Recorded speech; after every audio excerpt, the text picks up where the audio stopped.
ये मोलिब्डेनम के कार्य। आज अपन देखेंगे मोलिब्डेनम के कार्य। दलहन फसलों में नाइट्रोजन स्थिरीकरण जीवाणु के लिए आवश्यक है। भाई जो दलहनी फसलें हैं उनके नाइट्रोजन स्थिरीकरण के लिए किसकी आवश्यकता होती है? दलहनी मतलब जीवाणु की आवश्यकता। एजिटोबैक्टर जीवाणु द्वारा भूमि में स्वतंत्र नाइट्रोजन स्थिरीकरण के लिए आवश्यक है। एजिटोबैक्टर क्या है बेटा? एक सहजीवी जीवाणु। क्या है? एक सहजीवी जीवाणु है एजिटोबैक्टर। सहजीवाणु है एजिटोबैक्टर, और जो कि नाइट्रोजन का क्या करता है? स्थिरीकरण करता है। क्या करता है? नाइट्रोजन को देखिए NO2 है उसको बदलने का काम करता है, नाइट्रोजन जो नाइट्रेट के रूप में लेता है उसको। ठीक है। पौधों की विटामिन C के संश्लेषण के लिए भी आवश्यक है। फास्फोरस उपापचयी क्रियाओं को पौधों में प्रभावित करता है। उपापचयी क्रिया मतलब देखिए जब फूड प्रोसेस में चलता है, भाई भोजन बनाने की जब प्रोसेस चलती है तो देखिए अपन देखिए रूट्स हैं, ये प्लांट है, ये प्लांट्स के रूट्स हैं, रूट्स के थ्रू यहाँ स्टेम में पहुँचता है, भाई तने पे आता है, तने से यहाँ से लीव्स में आता है ना, ये प्रोसेस चलती है। लेकिन इसमें क्या होता है कि वापस लीव्स यहाँ पे फूड बना देते हैं C6H12O6, ये भोजन बन जाता है। तो वापस इसमें देखिए ये कार्बन डाइऑक्साइड में यहाँ पे H2O, और ये रेस्पिरेशन शोषण क्या होता है तब CO2 में टूट जाती है वापस। तो ये वापस यूँ चलता रहता है। तो ये होती हैं उपापचयी क्रियाएँ, मतलब फास्फोरस उसको प्रभावित करता है। पौधों में कार्बोहाइड्रेट संश्लेषण के लिए भी आवश्यक है। पौधों में नाइट्रोजन अमोनियम अवकरण के लिए भी आवश्यक है। ये नाइट्रेट रिडक्टेज एंजाइम का महत्वपूर्ण भाग है, जहाँ पर इलेक्ट्रॉन वाहक का कार्य करता है। जेंथिन ऑक्सीडेज एंजाइम के लिए भी आवश्यक है। मतलब ये नाइट्रेट रिडक्टेज एंजाइम का महत्वपूर्ण भाग है। मतलब यहाँ क्या होता है कि इलेक्ट्रॉन वाहक का कार्य करते हैं।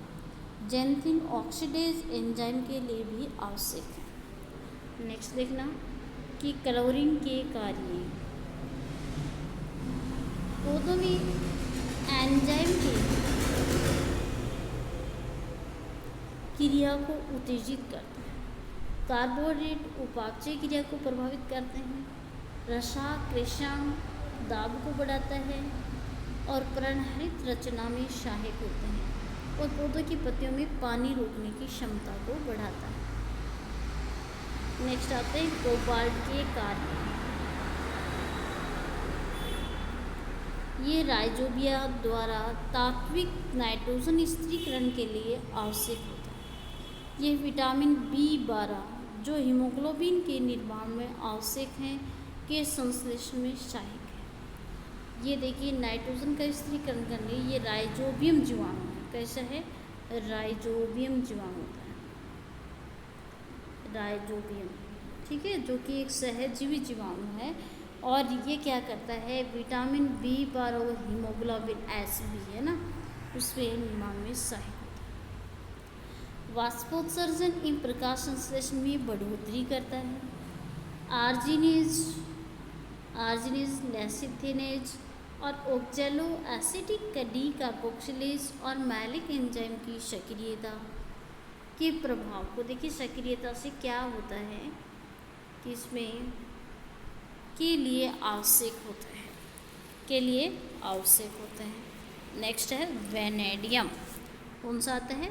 वेनेडियम।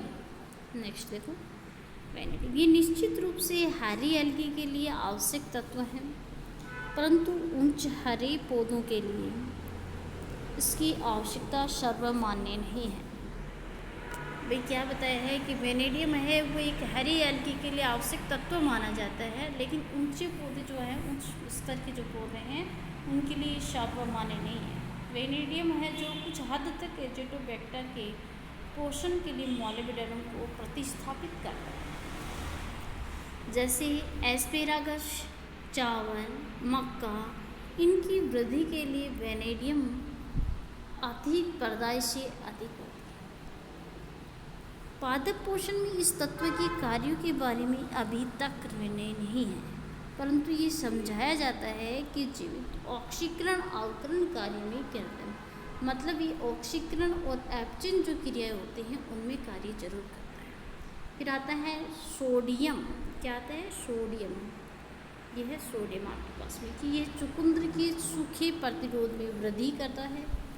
क्या करता है कि चुकंदर के प्रतिरोध में वृद्धि करता है। सोडियम पौधों द्वारा जल ग्रहण करने को प्रभावित भी करता है और ये कोश स्फीति एवं पौधों मेटाबॉलिज्म को प्रभावित भी करता है। सोडियम ऑक्जेलिक अम्ल के संचयन में महत्वपूर्ण कार्य करता है। स्टोमेटा के खोलने में सहायक होता है और नाइट्रेट रिडक्टेज जो की क्रिया के वो नियंत्रित करता है।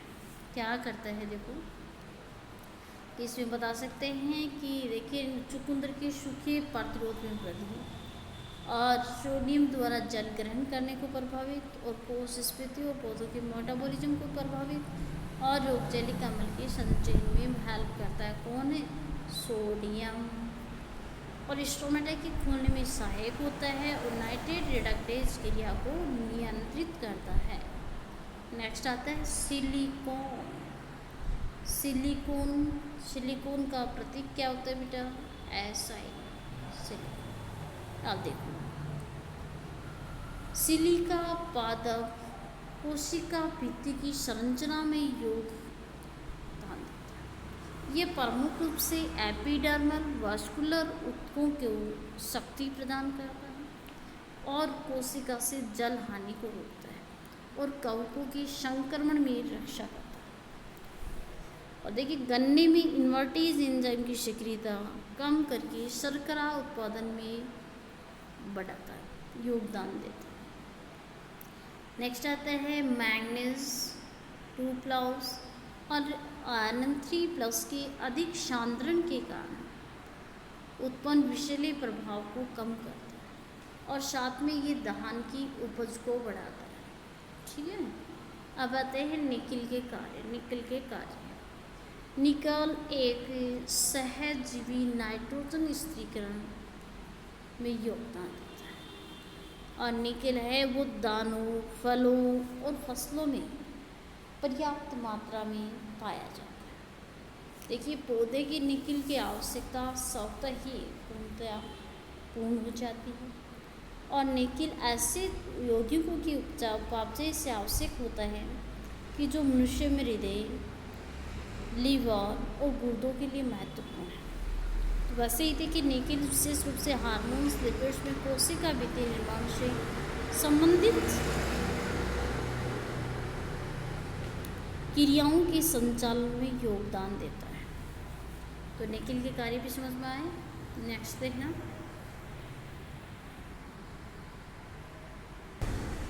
नेक्स्ट है पादप कोशिका संगठन एवं उपापचयन एवं पारगम्यता बनाए रखता है। देखिए जालयोजन पारगम्यता बनाए रखते हैं कि कोशिका संगठन जालयोजन पारगम्यता बनाए रखता है। देखिए पारगम्यता मतलब पारगम्यता किसको? जलयोजन। जलयोजन मतलब जैसे H2 और CO2 का आपस में जुड़ना हो रहा है ना, योजन मतलब जल का अणु जुड़ रहा हो।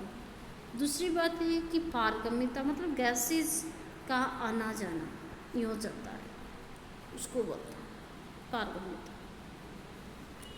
पोटेशियम आयन आंशिक तौर पर पादप कोशिकाओं की उचित स्फीति को अनुरक्षित करने के लिए उत्तरदायी होता है। कि पोटेशियम जो आयन है वो आंशिक तौर पर पादप कोशिकाओं की उचित स्फीति की अनुपस्थिति अनुरक्षित करने के लिए उत्तरदायी होता है। इससे मृदा में नाइट्रोजन का कुप्रभाव दूर होता है। नाइट्रोजन का कुप्रभाव दूर होता है। देखो कैसे कि पौधों में प्रोटीन के निर्माण में पोटेशियम का प्रमुख हाथ रहता है। भाई पौधों में जो प्रोटीन निर्माण है, प्रोटीन में देखिए NPK आप बता सकते हैं कि कार्बन, हाइड्रोजन, ऑक्सीजन और उसमें नाइट्रोजन प्रेजेंट है। तो इसमें बनाने के लिए, प्रोटीन बनाने के लिए किसका मेन रोल रहता है? पोटेशियम का रहता है। ठीक है, पोटेशियम के रोल रहता है इसमें। कैल्शियम के कार्य देखो, कैल्शियम फसलों के आनुवंशिकी गुण के लिए उत्तरदायी तथा क्रोमोसोम का संरचनात्मक घटक माना जाता है। कि फसलों का जो आनुवंशिक जो गुण है, मतलब आनुवंशिक गुण कैसे? जो देखिए बीज तैयार किया है, उससे बीज तैयार किया है, उससे पहले जो ये बीज में जो प्रोडक्टिविटी मिल रही थी उससे मिलती जुलती प्रोडक्टिविटी मिलती है, तो ये बताया जाता है कि वो उसमें आनुवंशिक गुण मिलता है। कैसे मिलता है? उसमें आनुवंशिक गुण मिलता है। कैल्शियम प्रोटोप्लाज्म के जलयन को कम करता है। क्या होता है कि हाइड्रेशन को कम करता है। क्या करता है? प्रोटोप्लाज्म जलयोजन जो है तो इसमें हाइड्रेशन का कम करता है और प्रोटोप्लाज्म की नियंत्रित भाई पारगम्यता को नियंत्रित करता है। पारगम्यता को तो क्या करता है? नियंत्रित करता है। नेक्स्ट देखो कि कैल्शियम लाइपेज एंजाइम को सक्रियता प्रदान करता है और कैल्शियम पौधों को उनके अवशोषण से अधिक वर्णात्मक बनाने की ओर प्रवृत्त रहता है और कैल्शियम कोशिका भित्ति एक घटक है, अतः भूसे के कड़ेपन में वृद्धि भी करता है। दाना और तना शक्त बनाता है। पौधों में कार्बोहाइड्रेट संचालन में सहायक है और कैल्शियम में बीज निर्माण को उत्साहित करता है। और कैल्शियम क्या करता है कि कार्बनिक अम्लों को प्रभावित करता है, उदासीन रहता है उसके लिए, और जड़ों की ग्रंथियों में विकास करवाता है। दलहनी फसलों की ग्रंथियों का विकास करवाता है कैल्शियम। और क्या करता है? भूमि में पोटेशियम और फास्फोरस आदि का विनिमय करके पौधों को पोटेशियम की उपलब्धता बढ़ाता है। नेक्स्ट आता है मैग्नीशियम के कार्य। क्या है? मैग्नीशियम के कार्य।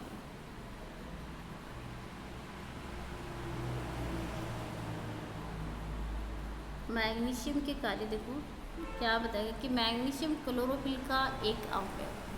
क्या है? क्लोरोफिल का एक अवयव, अतः इसके बिना कोई पौधा हरा नहीं हो सकता। भाई क्लोरोफिल पिगमेंट है, वर्णक है, उसके कारण ही पत्तियों का रंग क्या होता है?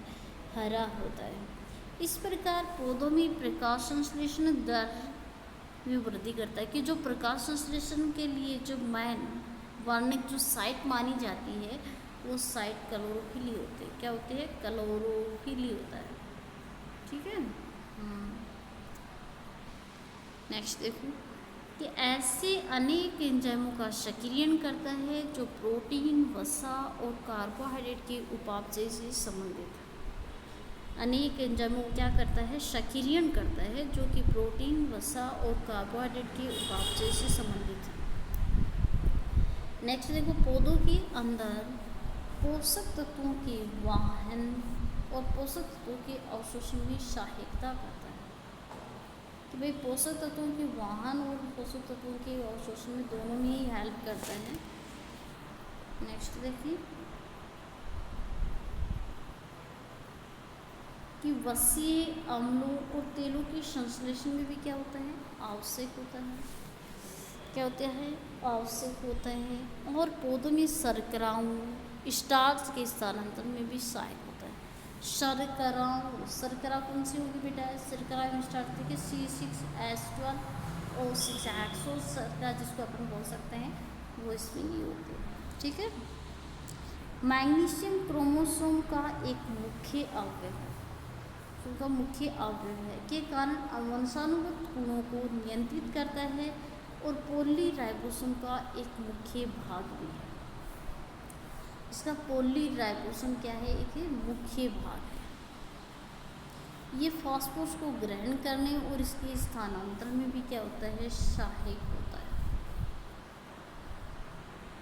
और पौधों में नाइट्रोजन मेटाबॉलिज्म से प्रोटीन और फास्फोराइलेशन क्रियाएं मैग्नीशियम द्वारा ही होती हैं।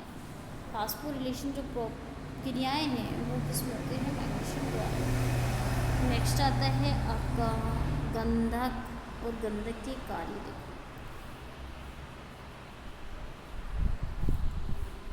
गंधक के कार्य यद्यपि पर्णहरित का अवयव नहीं है किंतु ये पर्णहरित बनने में और पौधे की वानस्पतिक वृद्धि करने में सहायक होता है।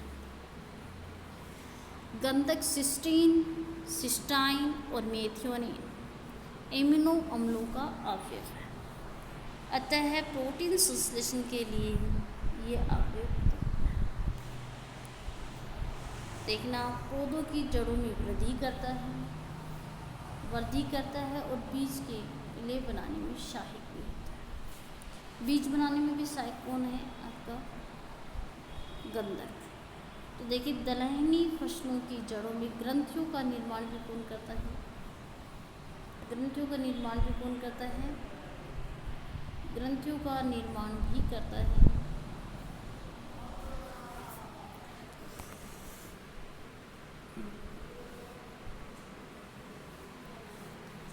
नेक्स्ट तिलहनी फसलों में वसा वृद्धि भी करता है और तेल में तुलनात्मक बनाने में गुणनीय बनाने के लिए भी हेल्प करता है इसमें। ठीक है, नेक्स्ट देखो गंधक की उपस्थिति में पौधे क्या हो जाते हैं भाई? देखिए क्या होते हैं, रोग प्रतिरोधक क्षमता पैदा करते हैं, उसकी उपस्थिति में रोग प्रतिरोधक शक्ति पैदा होती है। साथ में प्रकाशन से संबंधित एंजाइमों का सक्रियण करने में, कार्बोहाइड्रेट्स उपापचय में भी सक्रिय भागीदारी रहती है उसकी। ठीक है, नेक्स्ट देखो कि गंधक चारे में N/S अनुपात को घटाता है। N/S मतलब नाइट्रोजन और सल्फर के अनुपात को क्या करता है? घटाने का काम करता है और उसकी गुणवत्ता में वृद्धि करता है। नेक्स्ट आता है जस्ते के कार्य। क्या है? जस्ते के कार्य।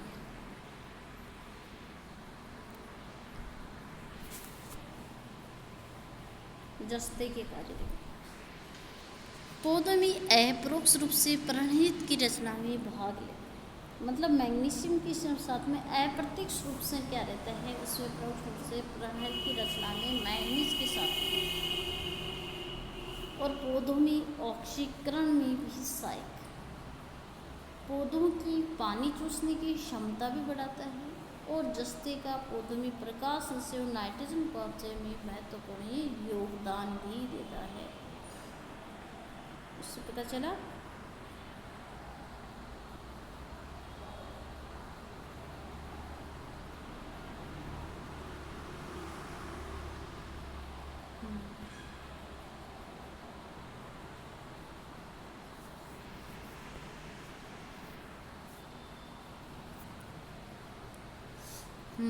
देखना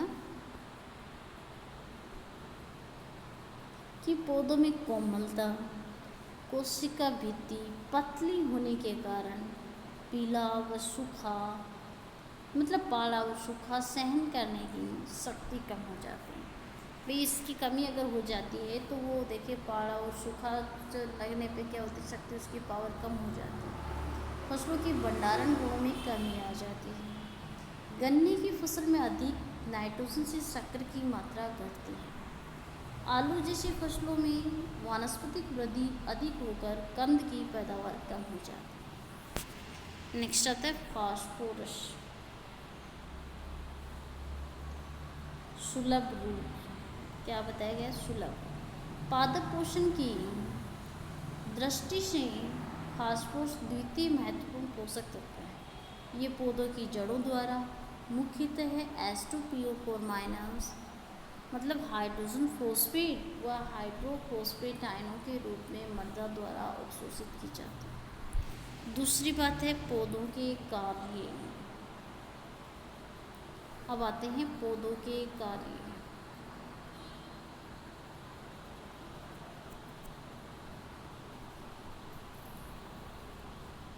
पौधों में कार्य देखो, फास्फोरस से पौधों की जड़ों का विकास तेज सुदृढ़ होता है। क्या होता है? तेज भी होता है और सुदृढ़ भी होता है। अन्य पोषक तत्वों को मृदा से चूसने में सहायक होता है। अन्य पोषक तत्वों को चूसने में भी सहायक होता है। ठीक है, फास्फोरस मिलने से पौधों में रोग प्रतिरोधक क्षमता बढ़ जाती है और पाले से बचने की सहन शक्ति में वृद्धि भी करता है। फास्फोरस की उपस्थिति में पराग सेचन अच्छा होता है और कोशिका विभाजन भी शीघ्र होता है। फास्फोरस से पौधों में वसा एल्यूमिन ठीक बनता है। क्या होते हैं? एल्यूमिन ठीक बनता है। फास्फोरस से पौधों का स्टार्च आसानी से शर्करा में बदल जाता है। बीज स्वस्थ उत्पन्न होते हैं, बीजों का भार भी बढ़ाता है और फसल तेजी से बढ़ती है। फसलों के दाने उपज भूसा की अपेक्षा अधिक बढ़ती है और खड़ी रहने की क्षमता बढ़ती है। फास्फोरस पौधों में अन्य तत्वों का चूषण बढ़ाता है और साग सब्जियों और दालों के गुणों में भी वृद्धि करता है और पौधों में कीट के आक्रमण की प्रतिरोधकता बढ़ाते हैं। फलीदार फसलों की जड़ों में पाए जाने वाले ग्रंथियों का विकास इसकी उपस्थिति में अधिक होता है, तय पौधों को नत्रजन की काफ़ी अधिक प्राप्त होती है। तो देखना कैसे पता चला। फास्फोरस की उपस्थिति में फसल में फूल शीघ्र आते हैं। क्या होते हैं? फूल शीघ्र आते हैं और फल जल्दी बनते हैं। और क्या होते हैं? फल जल्दी बनते हैं, दोनों शीघ्र बनते हैं। फास्फोरस पौधों में न्यूक्लिक अम्लों का निर्माण करके जीनों क्रोमोसोमों के निर्माण में सहायक तत्वों का संश्लेषण करता है। अतः फास्फोरस एक पीढ़ी से अगली पीढ़ी को आनुवंशिक रूप ले जाने वाले परिक्रम का सूत्रधार बनता है। अधिक नत्रजन के प्रभाव को वो दूर भी करता है। नेक्स्ट पढ़ेंगे पोटेशियम।